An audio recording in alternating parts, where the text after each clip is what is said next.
¿Y qué papel juega el orgullo en esto? Por ejemplo, me pareció muy interesante porque había algunas personas que se les preguntaba qué es más difícil, perdonar o ser perdonado o pedir perdón, ¿no? En todo caso, ¿qué papel juega el orgullo en ambas situaciones, tanto para perdonar como para pedir perdón?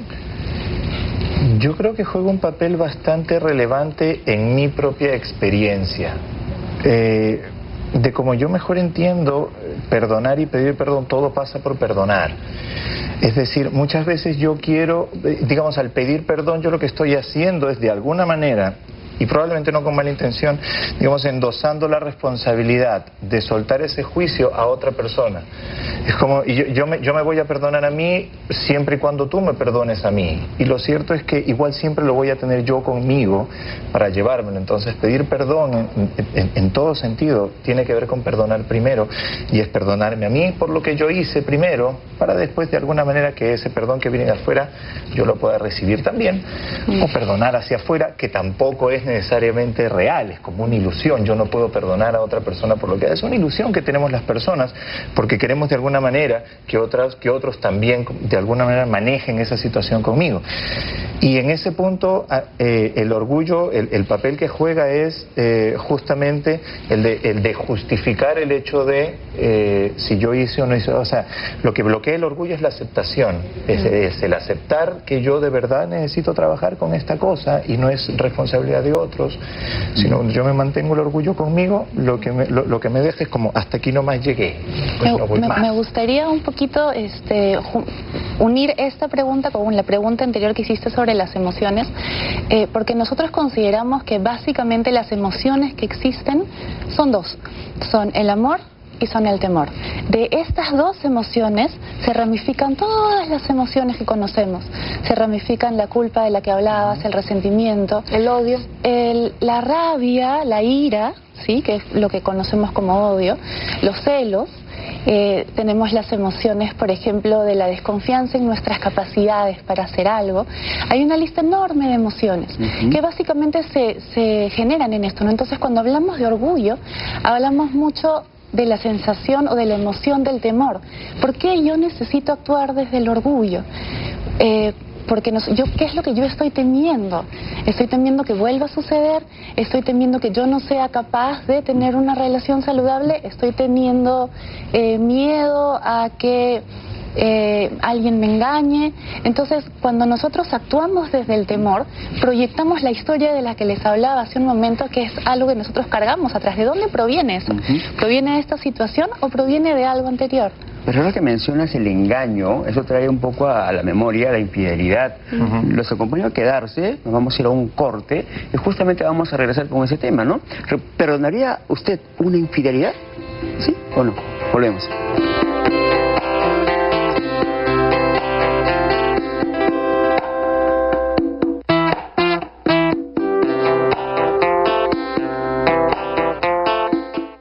Acepto. No, mejor no. Sí, sufre de arrepentimiento acelerado. No, mejor no. No, mejor no. Pero cuando quise vender mi auto... No, mejor ya. Lo vendí. Día de los clasificados, todos los domingos con Correo y Ojo, 2 diarios doblemente efectivos.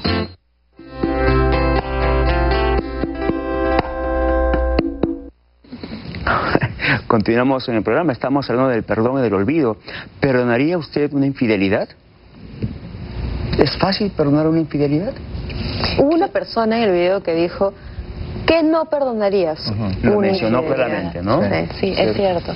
Perdonar en general, personalmente considero que no es algo fácil. Perdonar una infidelidad, por tanto, tampoco considero que sea algo fácil, pero considero que si ambas personas están dispuestas a cada uno a perdonar por su lado, porque eso también es importante, ¿no? Como les decía hace un momento, a veces pensamos que para perdonar nosotros tenemos que ir a decirle a la otra persona, yo te he perdonado, ¿no es cierto? Entonces yo considero que el perdón es algo individual, es algo personal, es algo muy propio de cada uno. Y no depende de que la otra persona acepte o no nuestro perdón o de que vayamos incluso a decírselo. En todo caso es un comienzo, ¿no? Perdonarnos nosotros mismos, podemos empezar a producir que la otra persona también sea partícipe de este perdón. O no necesariamente. Yo concuerdo con Luciana sobre esto. No necesitamos hacer partícipe a la otra persona porque igual el trabajo y la responsabilidad es nuestro, o sea, el juicio instalado es nuestro y todo es nuestro. Ahora, para uno. Y es para uno, de hecho. La otra persona, es para uno. Ahora, volviendo a la pregunta, si me lo permites, yo solamente reforzar un punto que dijo Luciana, que me parece bastante importante, y es el hecho de que es el perdón va primero, o sea, perdonar una infidelidad no es diferente, el proceso en todo caso, o el trabajo que hay que hacer, no es diferente a perdonar a mi hijo porque me sacó 5 soles o 10 soles de la billetera. El proceso de perdonar es el mismo. El tema aquí específicamente es que le estamos dando un nombre y un trabajo en particular, pero ahí el trabajo del perdón va por todos los juicios que yo haga cualquiera que este sea. Sí, definitivamente no es lo mismo. Ahora, perdonar una infidelidad, estamos hablando dentro de lo cotidiano, digamos. Infidelidad entre una pareja, dices. Exacto, claro. Pero hay otras cosas también. De repente un asesinato, no sé, algo que es mucho más fuerte, ¿no? Y que me imagino que se tiene que trabajar de una manera diferente. Pero la pregunta es, ¿cómo sabemos si realmente hemos perdonado? ¿Qué indicadores usamos ahí? Es una pregunta bastante interesante y yo me voy a arriesgar a dar una respuesta que tiene que ver con lo que yo entiendo que ocurre. Y es que cuando las personas nos ponemos a trabajar conscientemente en perdonar, lo que vamos nosotros experimentando es mayor claridad y entendimiento de la situación. Yo creo que vienen de alguna manera adjuntos o atachados los dos, o sea, el entendimiento, por lo menos cuando yo hago algo malo, cuando la persona lo hace, entendiendo y aceptando que la persona lo hizo, que no necesariamente es en contra mía, es todo un trabajo que las personas vamos haciendo, que a la larga trae como resultado eso. Eso que tú estás preguntando, yo lo entiendo, es algo así como, ¿cómo sabes que estás enamorado?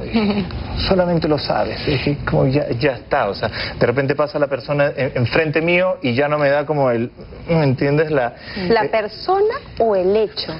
A ver, me gustaría comentar un poquito sobre eso. Claro. En nuestro caso, nosotros reconocemos que la persona ha perdonado cuando es capaz de rememorar el hecho sin rabia y sin culpa. Eso. Cuando puede recordar el hecho, cuando puede hablar sobre el hecho, sin ninguna de estas dos emociones, ni rabia ni culpa, para nosotros el proceso de perdón ha sido realizado. Perdón. No, por favor. Perdón. Y me gustaría hablar también un poquito sobre cómo sucede esto de la infidelidad cuando ya ha ocurrido, ¿no? Básicamente existen 3 momentos. El primer momento, para la persona que se siente atacada o que se siente en la posición de víctima, es importante que esta persona tenga el espacio suficiente para poder hablar y decir y botar toda esta rabia y exteriorizar toda esta rabia, ¿no? Siempre y cuando esta rabia sea exteriorizada no hacia la persona directamente, sino exteriorizando la emoción. Una de las cosas que usamos nosotros mucho en consulta es, por ejemplo, la utilización de malas palabras, ¿no? De lisuras. Porque cuando, por ejemplo, uno grita una lisura muy fuerte, lo que está haciendo es invirtiendo mucha de esa emoción contenida al momento de soltarla.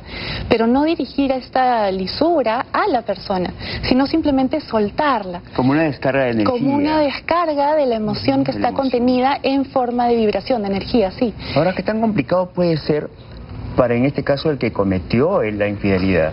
¿Cómo busca o cómo podría buscar que lo perdonen?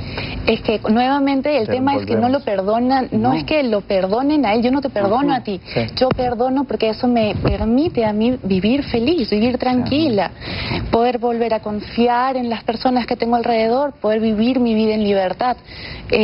Lo que sucede es que muchas veces las personas asocian el condonar un hecho con el perdón. Uno no necesariamente tiene que justificar lo que la otra persona le hizo. Si le hizo, ¿no? Cuando la persona se siente víctima, ojo. A veces la persona cometió este hecho, en este caso hablando de la infidelidad, pero en mi caso lo que hago es perdonar. Esta situación sucedió, es cierto, como dices, está en el pasado, y lo que yo hago es perdonar, pero mi perdón no va dirigido a ti, mi perdón va dirigido a mí. No, yo me refería al infiel. ¿Cómo buscas que esta situación se ablande? Bueno, en primer lugar, es súper diferente en una infidelidad que el infiel venga y te lo diga directamente, a tú enterarte por otro lado, porque para la persona contra la cual se ha actuado, va a poder procesar de una manera muy diferente y dentro de todo más fácil, si lo queremos poner en términos sencillos, que alguien venga y te lo diga, a tú enterarte por un tercero, y sobre todo si esta persona que ha sido infiel te lo niega. ¿No es cierto? Entonces, cuando estábamos hablando un poco de lo que incluye la infidelidad, las etapas de la persona que ha sufrido esta infidelidad. Primero está el poder soltar las emociones, ¿no es cierto? Segundo, hablar con la pareja y encontrar cuáles son las razones que generaron que la persona cometa la infidelidad. ¿Se debió a un problema de hijos? ¿Se debió a un problema sexual? ¿Se debió a un problema de comunicación? ¿Cuál fue el detonante? Y tercero, ¿están dispuestos ellos dos a seguir trabajando en esto, seguir avanzando como pareja o como personas separadas con una relación adulta, madura de por medio, o no? Y la persona que ha sido infiel a la vez, ¿cómo comunica esto a la pareja? ¿No es cierto? ¿Lo comunica directamente o lo comunica, como hablamos hace poco, con resentimiento, ¿no? Sacando la carta de la que tú hablabas por debajo. Lo que pasa es que la culpa es tuya porque tú hiciste esto, o tú me trataste así, o tú no me hablabas, o tú te preocupabas más de los hijos. Y entonces lo que buscan más bien es su culpa, ponerla en la otra persona. Entonces depende también mucho cuál sea la posición exacta de la persona que ha cometido la infidelidad. Ahora me imagino que cada proceso es personal.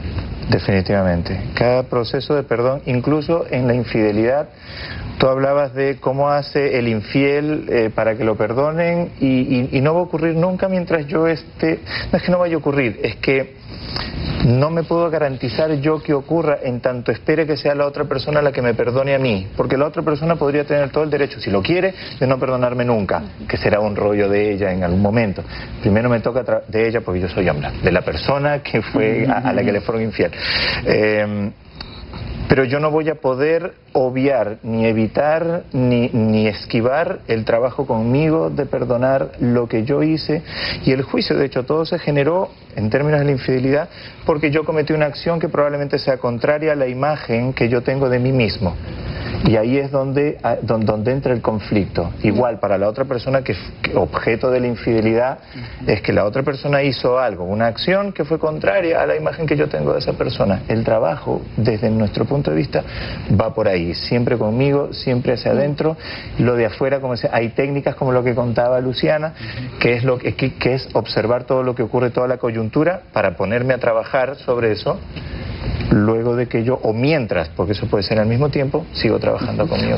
Una pequeñita acotación, ya sea en una relación de pareja, que decidamos seguir con la pareja luego de la infidelidad o separarnos de la pareja debido a la infidelidad, el proceso de perdón es necesario. En cualquiera de los dos casos, el proceso de perdón nos libera a nosotros. Perfecto, pero como siempre digo, nada mejor que la palabra y voz de los especialistas, ¿no? Si necesitan algún tipo de ayuda, pues coordinen, negocien y acérquense a los especialistas. Así es, muchas gracias. Gracias.